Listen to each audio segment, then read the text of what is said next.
Dave. Appreciate that. Morning, everybody. I think I know most everybody in the group now. I've spoken to a lot of you kind of at points in the breakouts or at the LMP 15, but my name is Joe. I'm one of the owners of Mantle Development, and I'm going to be telling you today about what we do, which is software and process development. So, a little bit about us.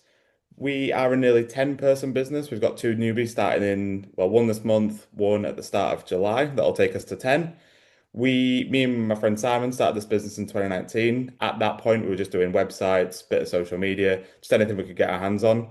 Kind of benched it when COVID started. And then about 2.5 years ago, Simon came back in full time, hired Ollie in April last year. And then I came back in September to sort of get things moving. And then we've kind of grown from there to that 10. We're not too far away, so we're on the A1 at the Kite Yorkshire Business Centre, just down from the M62. So it's about 30 minutes from Leeds, nice and local to I think the majority of people in the group, but appreciate some people are kind of in South Yorkshire. And again, being on the A1, we're not too far away from anywhere really. Our values on the right-hand side. So when we rebranded in late 2024, this is where we kind of started in terms of what we are going to call the business and how we wanted it to look and feel. And we basically just took the things that we felt people liked about us at that point in time, why they liked working with us. One of them is we're cooperative. We work really well as a team with each other, but also with clients and third-party suppliers. We're holistic. We try and look at the bigger picture. I think a lot of developers, particularly in our field, will try and exist in a box. They want to just look at a project, do a project, and move on. We try and think about the commercial, the bigger picture, the future plans for the business. Where does what we're doing fit into future plans? We're proactive. We try and kind of lead the way. It's not just a case of people coming to us and saying, "Oh, can you do this?" And we go, "Yes." It's okay, what are you actually trying to achieve as a business? And then in the course of working with them, we'll identify other things that we can speak to them about, other ways we might be able to help. We're very much kind of on the front foot of trying to do the most for a business. It's almost kind of consulting, but it's sort of just wrapped up in what we're already doing. We're pragmatic. We try and take a sensible approach. Again, some developers want things to be perfect before they go live, and we love to deliver a quality solution every time. But the reality sometimes is, if there's a commercial need, sometimes you just need to get a solution out the door quickly, and then you can go back and kind of tidy it up later on. And then the last thing really is to have fun with it. It's a big thing that we believe in. It's harder when you're working on a third party system, but when we're building a kind of ground up brand new bit of software for a business, there's a lot of room there to make it our own and to kind of personalize and tailor it. And that's something we like to let the team do. We like to sort of give them the free reins to make it their own, as long as it's kind of still within the brief.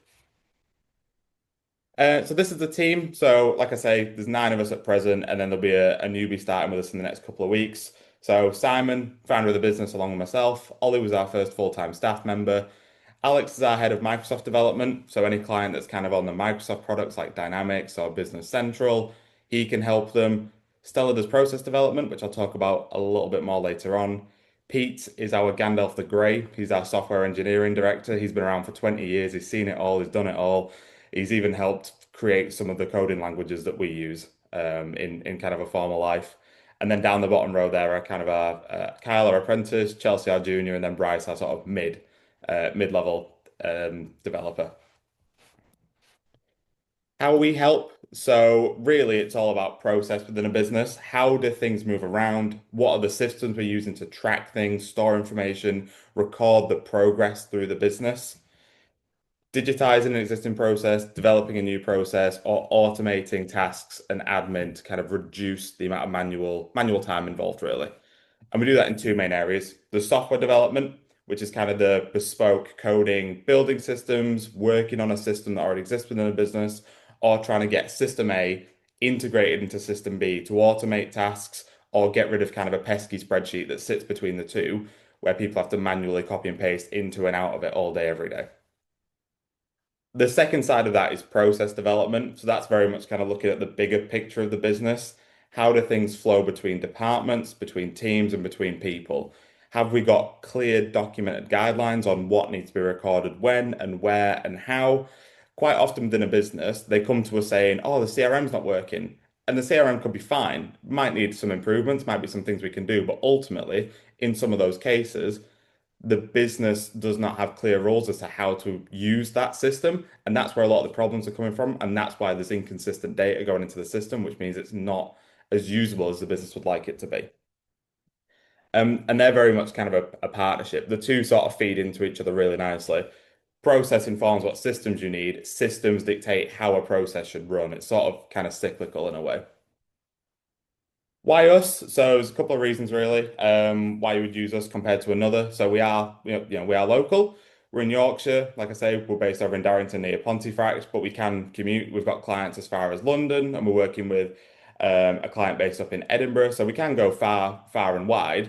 But a lot of our client base are within kind of the Yorkshire area because they like that we can come and see them and we love to go and see clients and sit down with them and spend time trying to figure out what it is that they're trying to do.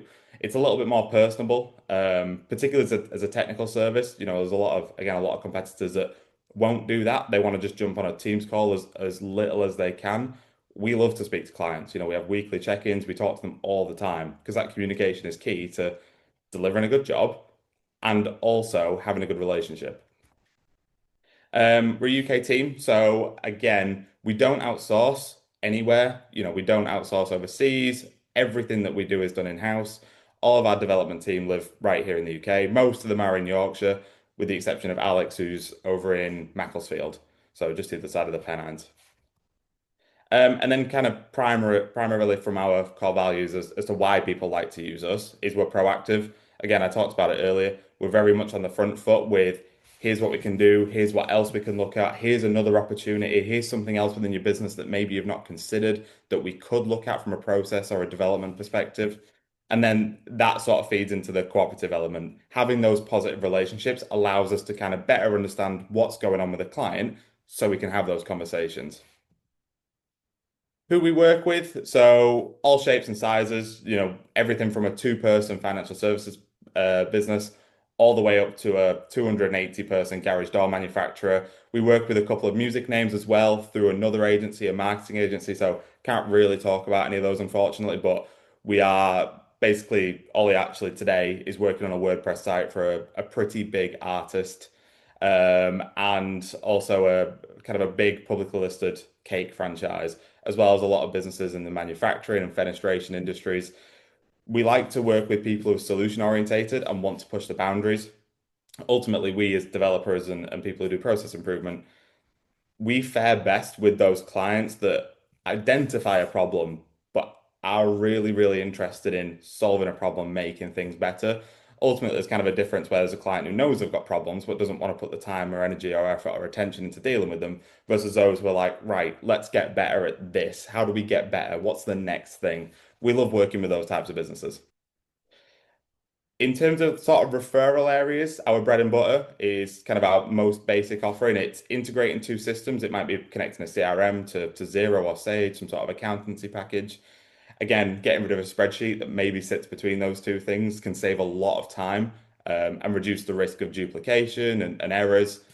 Setting up CRM, setting up workflow management tools. Again, we've got a business we're working with at the minute who does not have a way of tracking their inbound service requests. They're an aircon business. They go and do aircon fittings and maintenance. They have no way of tracking their maintenance requests. They're all over the place. Their emails, their WhatsApps, their phone calls, they're on whiteboards, they're on pen and paper. There's no centralized location where all that information is. So they've really got no idea what they're doing for who, how frequently. They just sort of charge at the end of the job and hope they can find all the invoices for the parts. The cream is kind of making improvements with third-party custom software. So we see a lot of businesses that have had something built in the past but aren't happy with the team that have built it, whether that was internal or external, and they need us to come in and kind of tidy it up and get it singing and dancing with the rest of the business. And then kind of alongside that is like a process audit. Again, they feed into each other.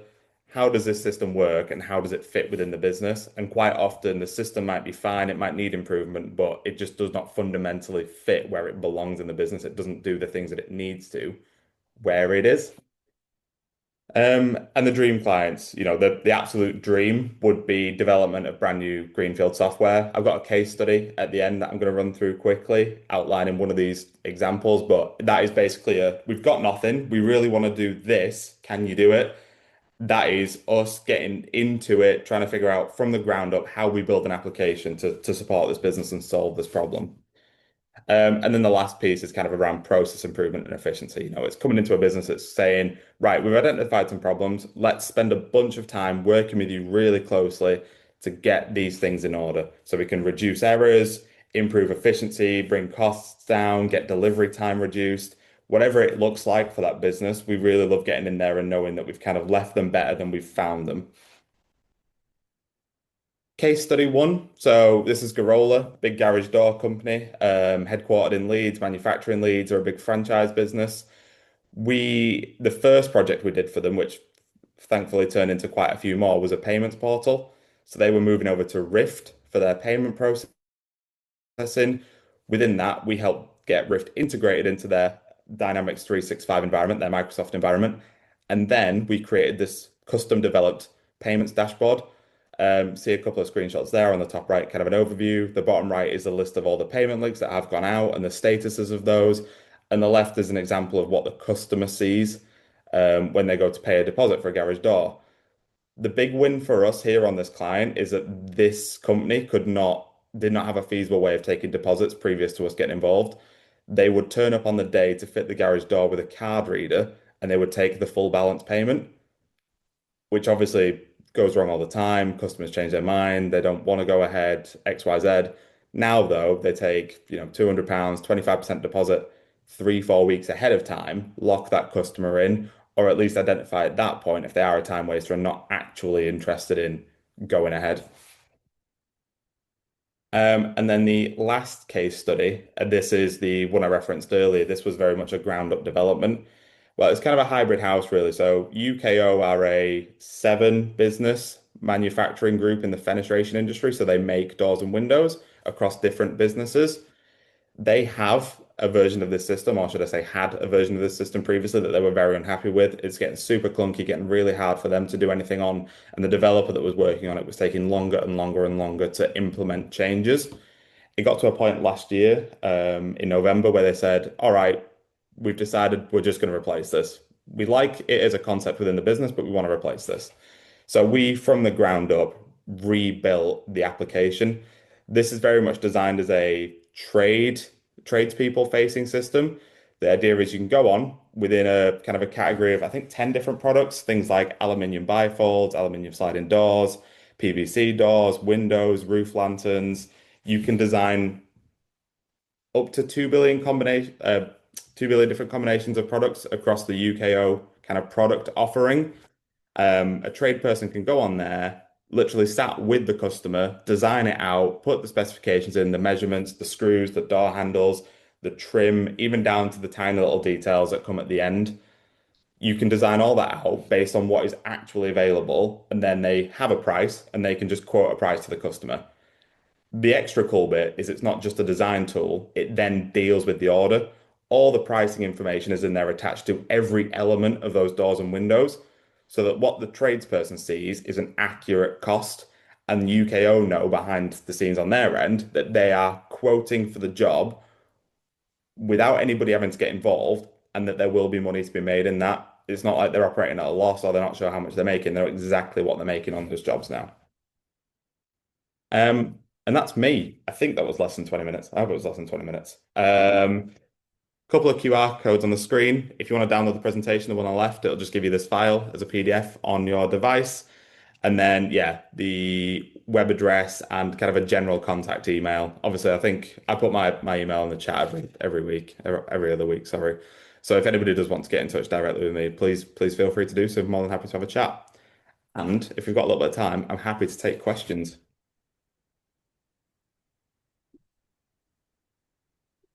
More of an observation than a question, Joe.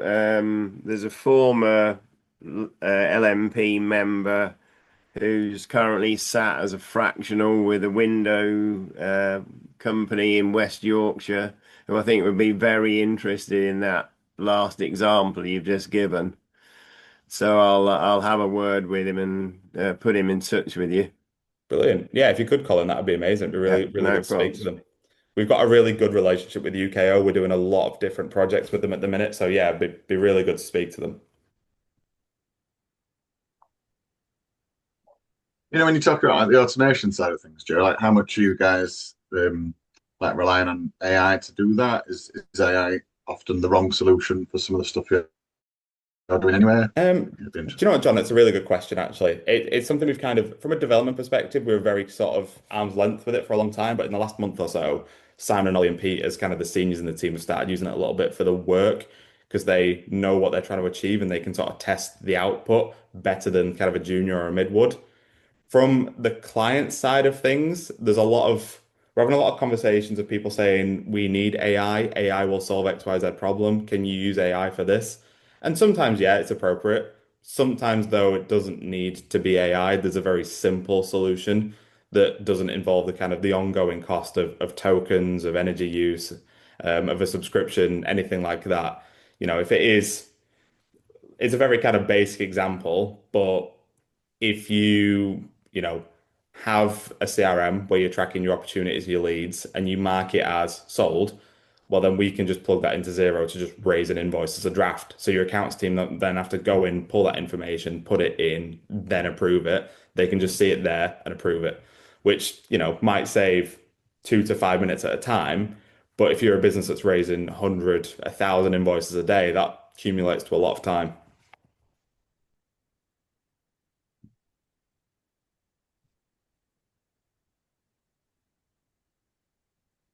Joe, on your who we work with slide, when you mentioned Dream as process improvement and efficiency consulting, what's your favorite problem you like solving for businesses? Um, Thank you, Carrie. That's a really nice question, actually. Do you know what? For us, it kind of breaks down into two categories. We've got a problem, things aren't working as well as they should be, or we've got an opportunity, something we would like to start doing. Generally, that we would like to start doing these are nicer. They leave us a little bit more room to kind of create something interesting. The example there of like the UKO portal, for example, they had a version of that in place, but that was we want to do a new thing to engage with our customer base in a new way. So from a team perspective, there's loads to get involved in there and a lot of fun you can have from a development perspective.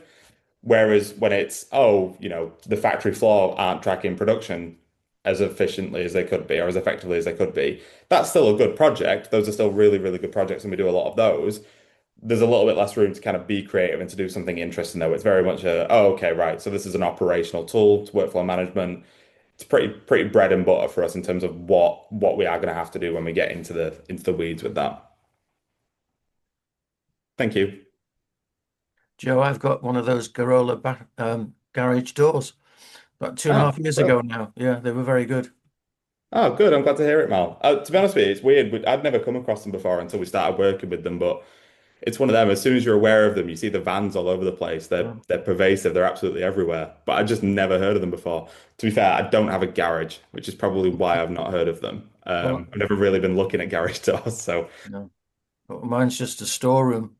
mm, I think a lot of them are, to be honest with you, mate. My dad's is the same. Like he never puts his car in there. It's just full of, No, frankly, what's in junk. the garage is worth less than the car. I think so. Joe, you know Yeah. how the LMPs works by now. It's just what other professionals do you have kind of synergies with that we can kind of help you with? Um, we we work really well with anybody that consults on operations or, well, to be honest with you, anybody that consults into a business really, because they're coming in as a third party and they can look at them. So as an example, Keith Ruddock in one of the other teams, Yeah, Colin introduced me to Keith. We are working or looking to work with Keith and his client because they've got a myriad of spreadsheets and there's duplicate information. So Keith's basically consulted into a business. He's come in as a third party to sort of see what's going on. He's identified some problems. So we can work really well on the back end of that because Keith's gone, there are issues, but I don't know what the solutions look like to this. Then he's brought us in, oh well, kind of through Colin, we've been introduced to come in and have a conversation and be like, here's what we do, here's where this could help your problems. But in addition to that, we do quite well with telecoms actually. So one of the first people I think I had a chat with was Russ. Just because telecoms generally when they're going into a business, they want to digitize, they're interested in changing how they do things. And there might be opportunities within how they communicate externally to do something internally to leverage that communication, whether it is literally just uploading transcripts into a CRM or doing something a little bit more complicated, a little bit more fancy. Okay, thank you very much. No, my pleasure. Thank you everybody for Can I listening. I just really ask, appreciate it. I know it's not the most exciting thing in the world, but it's fun can I to just us. ask Joe? I'm just really interested in the dynamic of like you and your partner kind of leaving the business, building it Mm. still, and then coming back in. How's that gone from a team dynamic point of view? Um, I mean, it's as a foundation, it's really positive because me and Simon have the extra backstory to me and Simon is that we went to nursery and primary school and high school and college together. So we've known each other for all of our lives, basically. So from a dynamic perspective, we're really, really close friends. From a building the team perspective, it was a little bit odd initially. I think for the first person that came in as kind of a new to business hire, so Chelsea was the first one that came in that we didn't already have a relationship with. I imagine she found it a little bit odd, kind of walking into a group of people that all knew each other really well. But saying that, I think it does feel like that when you start anywhere as a new employee. You're walking in and you don't know anybody. People have got dynamics, they've got relationships, there's in jokes, there's things going on that you don't understand. But I like to think that as a group we're fairly welcoming and kind of coming back in full time, Simon and then Ollie and then myself it was good for us to go away, spend some time working full time in different environments and learn some more skills. When we were doing this the first time, we were okay at the actual delivery of what we're doing, but we didn't know anything about business. We had absolutely no idea what we're doing. Some of the dumb stuff we plowed time into and some of the nearly bad situations we got involved in are pretty comical looking back on, really.